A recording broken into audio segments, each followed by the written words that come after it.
They talk about success as if it arrives overnight, as if it just happens.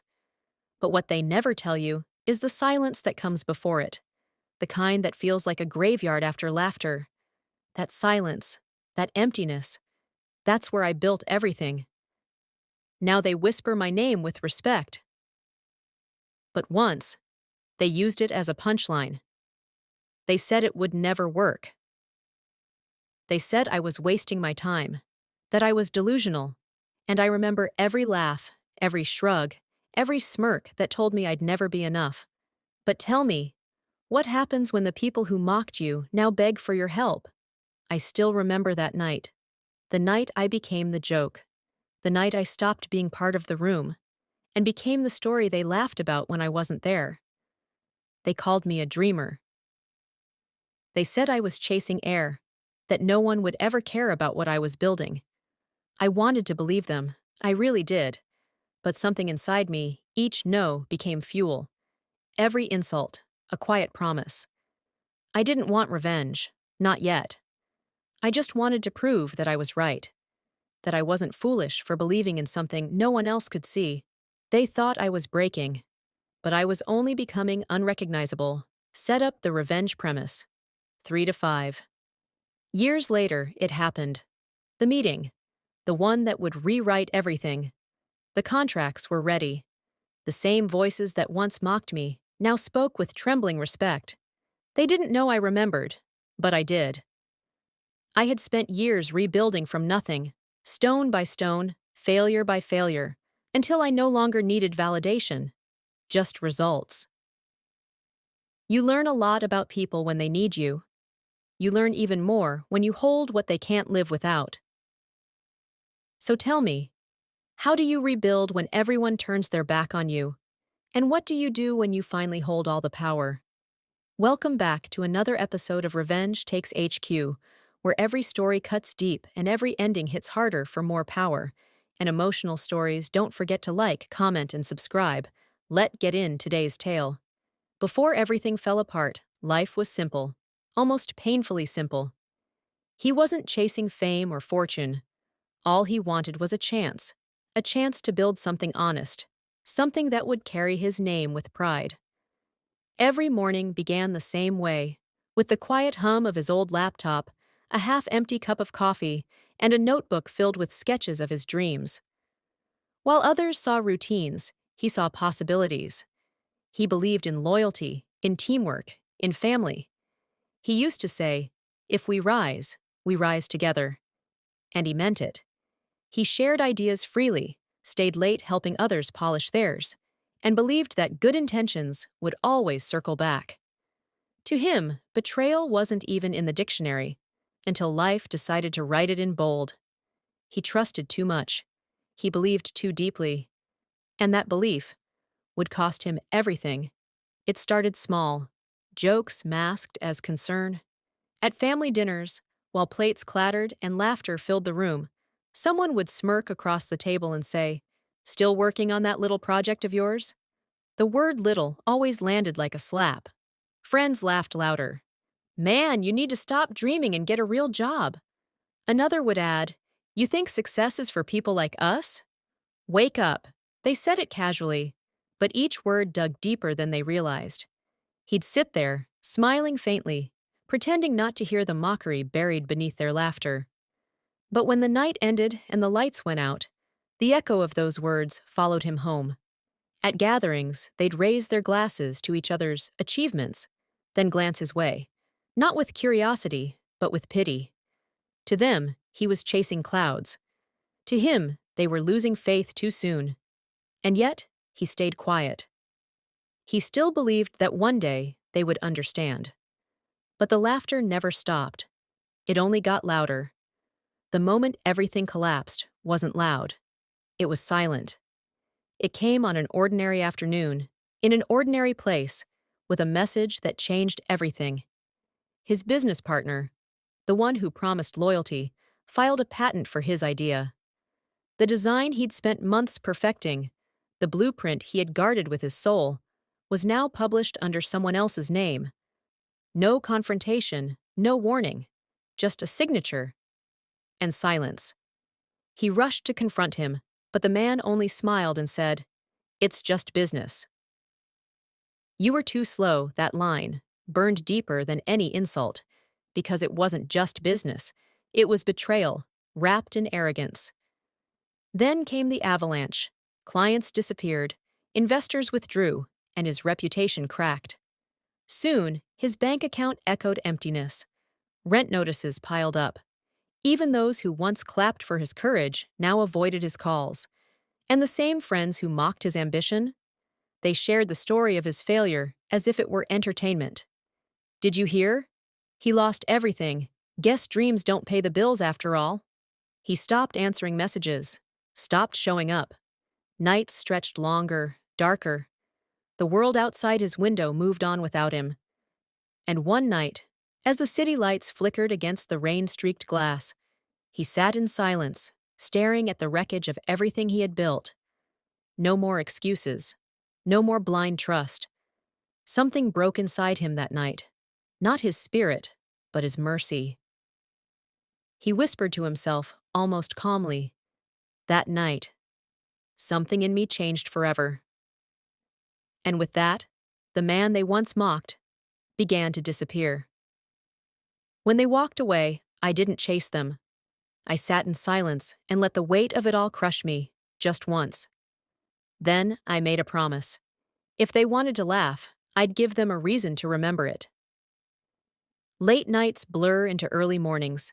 He studies until his eyes burn, tracing diagrams under a flickering lamp. Coffee-stained papers spread like a battlefield. Every mistake becomes a lesson. Every insult becomes a motivator. He builds from scraps. No investors, no team, just grit. Every no became fuel. Every laugh became my alarm clock. Him standing in the rain outside a closed office door. Laptop battery dying during an online meeting. Rehearsing speeches to an empty mirror. Sketching plans on napkins in late-night diners.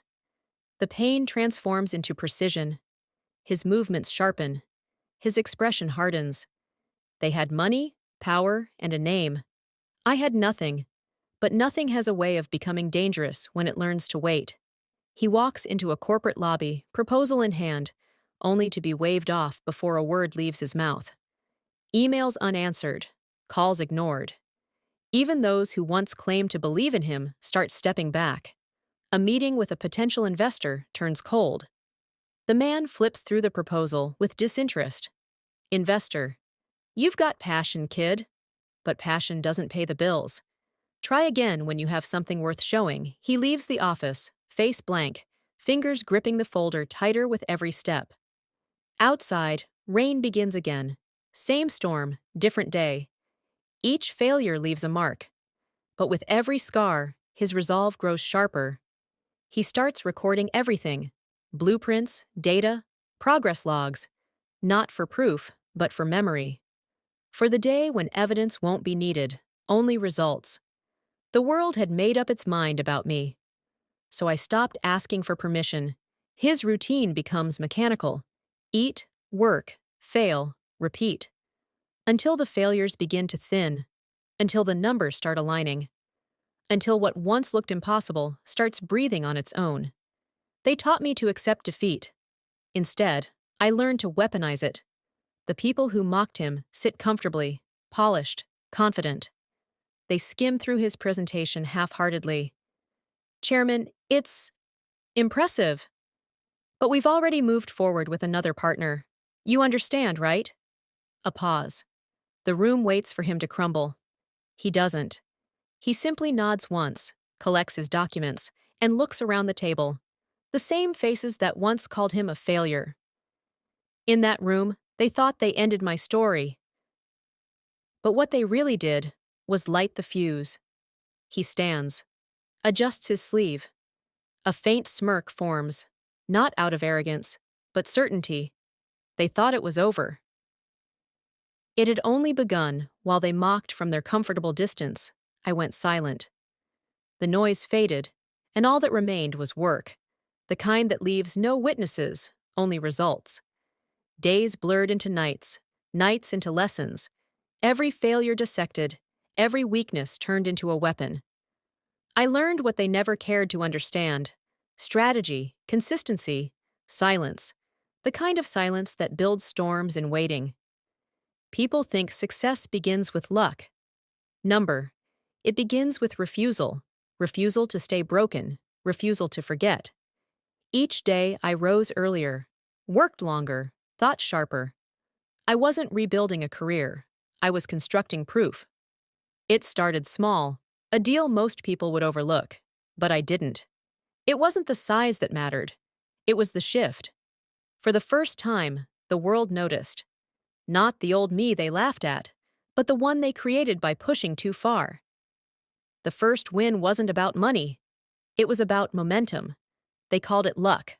I called it timing, the result of every sleepless night they joked about. I didn't reply. Not yet. Let them watch. Let them wonder. The silence was speaking louder than I ever could. They thought it was over. It had only begun. Once the spark caught fire, I didn't slow down. I built in silence, planned in solitude, executed without applause. Each step was intentional. Each decision, strategic. I wasn't chasing recognition anymore. I was building something that would outlast the laughter. They laughed because they couldn't see it. They mocked what they couldn't measure. But they'll remember what I built, because this time, my work won't need my voice to defend it. They laughed at what they didn't understand. But I was no longer chasing approval. I was building legacy. Success had stopped being about proving them wrong. It became about precision, about rebuilding, layer by layer, until even silence carried weight. The company, once an idea mocked in dimly lit rooms, now moved like an empire in motion. Contracts sealed in glass towers. Investors queued for a chance to be associated. The same industry that laughed had turned to listen. But there was one detail they didn't know. Their new lifeline, the mysterious investor they'd been bragging about, wasn't a stranger. It was him. They'll never see it coming. The clauses give you full control once their loan defaults, which, given their numbers, should be any day now. He didn't gloat. He didn't rush. Power is most effective when it's unseen, when it sits quietly at the center, waiting for the right moment to turn the tide. The world called it a coincidence. He called it closure in progress. While he expanded, they shrank. The same voices that once called him delusional now whispered about survival. Their offices, once crowded with pride, now echoed with uncertainty. We just need one investor. Just one. Everyone's pulling out. Word is spreading. No one wants to take the risk. Funny how the tables always turn when the foundation was never built in respect. They built their empire on mockery. He built his on memory. And memory, when refined by discipline, becomes strategy. Now they needed him. Revenge didn't need fireworks. It only needed precision, a single move to complete the circle. The meetings confirmed. They accepted the invitation. He had waited years for this moment, not to humiliate them, but to make them face what they once dismissed. It wasn't a threat, it was a mirrors. And soon, they would finally realize the cost of every word they ever used to laugh at him. The elevator doors slide open to silence. No music, only the soft hum of air conditioning and the faint click of polished shoes on marble floors. The same people who once laughed now walk through a corridor lined with glass, their reflections distorted, fragile, small. They're led by a receptionist who speaks with practiced grace, unaware of the history unfolding behind her calm smile.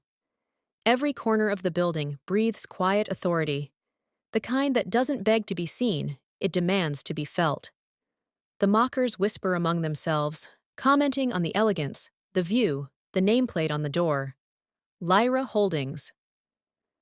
None of them realize that the name carries the same initials as the man they buried with their words. Inside the office, vast, quiet, overlooking the skyline, sits a figure turned away from them. The chair slowly rotates.